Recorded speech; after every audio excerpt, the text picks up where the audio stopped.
The 2024 season is done and dusted, and every team now has shifted focus towards their 2025 cars. And with the new Formula One season rapidly approaching, every team wants to have the most competitive car possible. That means eliminating key weaknesses that will help a team unlock its full potential. So here is the number one priority each of the 10 teams must focus on during the development of their respective 2025 F1 challenges.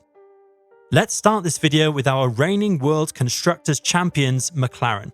McLaren made stunning progress in 2024, developing a car that was initially fourth fastest into a machinery which became unimposing. But there were still problems around high-speed braking. The high-speed braking was an issue which developed from the team's Miami upgrade package, which was introduced to cure the team's long-term issues surrounding slow-speed cornering. Mastering this and ensuring the car is quick across the full range of corner speed profiles would mean it has a better overall package, which is less dependent on track configurations.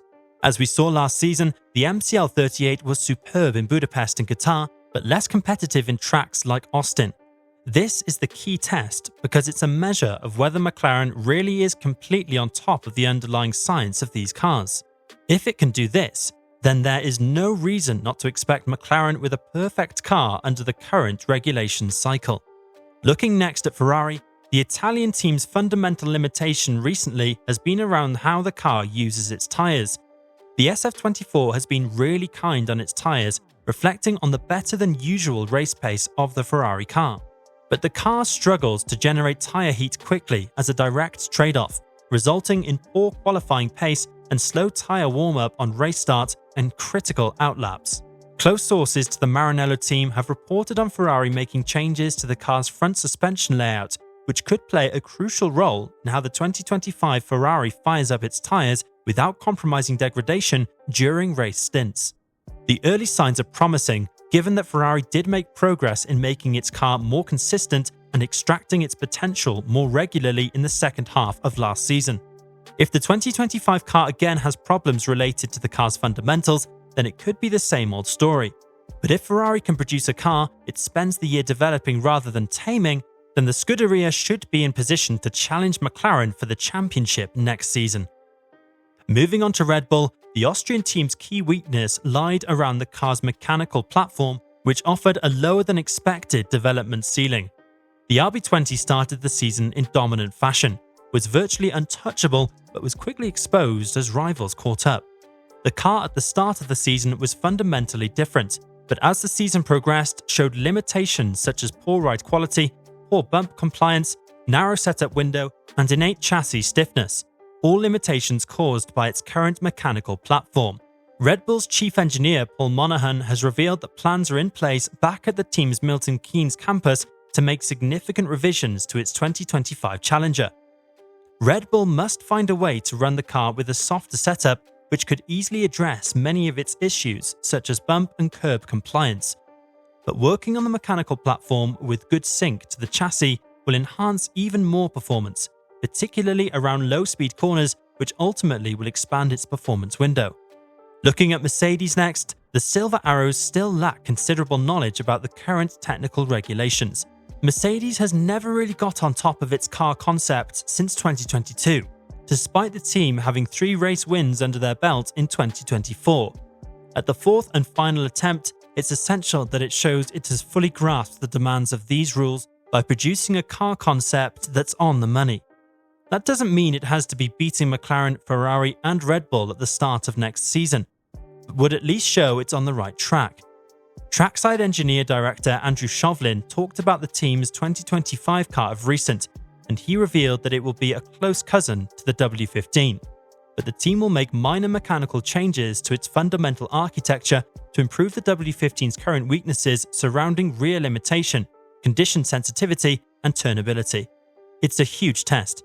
If Mercedes gets its car right and shows it has fully understand how to get the best out of the cars under these regulations, avoiding its recent performance degradation over the course of a race weekend, then it should be set for a good season. If not, some serious questions will be asked. Moving on to Aston Martin, the Silverstone-based team has one weakness which it must take priority working on. That is in-season developments.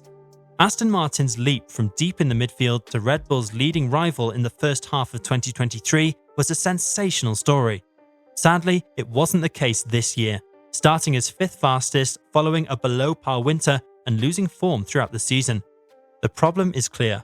Aston Martin's winter and in-season development simply didn't produce the performance anticipated, despite introducing the most amount of performance upgrades throughout the 2024 season. Starting from a floor change introduced in Japan created tricky handling characteristics and an unstable rear end. That made life difficult to both Lance Stroll and Fernando Alonso. It wasn't until late in the season that Aston Martin accepted it needed to go back to basics, reverting specifications all the way back to Bahrain with a setup which offered some sort of performance in the hands of Alonso and Stroll. But the big question now is whether Aston Martin really understands where it wrong-footed in 2024 and how to extract more performance from its car while phasing in upgrades. Taking a look next at Alpine, the French team's key weakness it needs to cure for 2025 is the car's aerodynamic principle. Their 2024 campaign was a season of two halves, one characterized by chaos and underperformance, the other offering hope for the future.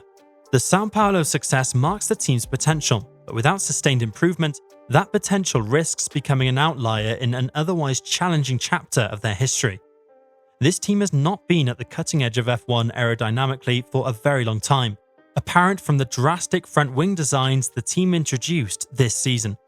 So if it's to have chance of fulfilling its potential as a works team, getting the right aerodynamic principle from the start of the 2025 season will be key. Moving on to Haas, this team's key weakness exposed in the 2024 season, similar to Aston Martin, is in-season development, but in a different perspective. Haas has really improved its VF24 with in-season upgrades, but those upgrades have not arrived in a timely fashion to keep itself in the competition during key stages of the 2024 season. The car, when compared to its midfield rivals, has performed well, but still lacks overall pace to move itself to the front of the field. Moving on to Racing Bulls, this team's key weakness has been around its general aerodynamic philosophy. The sister Red Bull team utilizes every mechanical part from Red Bull as it could, but aerodynamically has always chosen a different path. This year was the same, and the result was not that impressive. Daniel Ricciardo, before his departure, pointed out that the car's current performance weakness is around high-speed corners, and that no upgrades in-season help to improve this issue. It shows that the team has poor understanding about its current aero philosophy, and after 3 poor seasons, this team could do a lot better if that development direction is right. Looking at Williams' key weakness, that will be the lack of up-to-date systems to prepare for a brand new season. If you can remember the team's Excel saga around February 2024, you know what I'm talking about now. This is a crucial mistake that the team should avoid for 2025. That's why I'm labeling this to be the key weakness Williams must rectify over the coming winter break. Finally, coming into Sauber, the future Audi team has lots to work on, but the key weakness to improve is aero and mechanical consistency. The Sauber car was the 2024 season official slowest, always qualified at the last row of the grid and showed no pace whatsoever. The car was draggy at instances, lacked the necessary aerodynamic load, and suffered from a bleak operating window. So this is all about improving the control of both the mechanical platform and aerodynamic characteristics. That's an area where the team has clearly been lacking and is losing out to rivals. So Sauber has to go back to the basics and correct a lot. If it doesn't, it's another tough season coming up for Sauber before Audi officially takes over.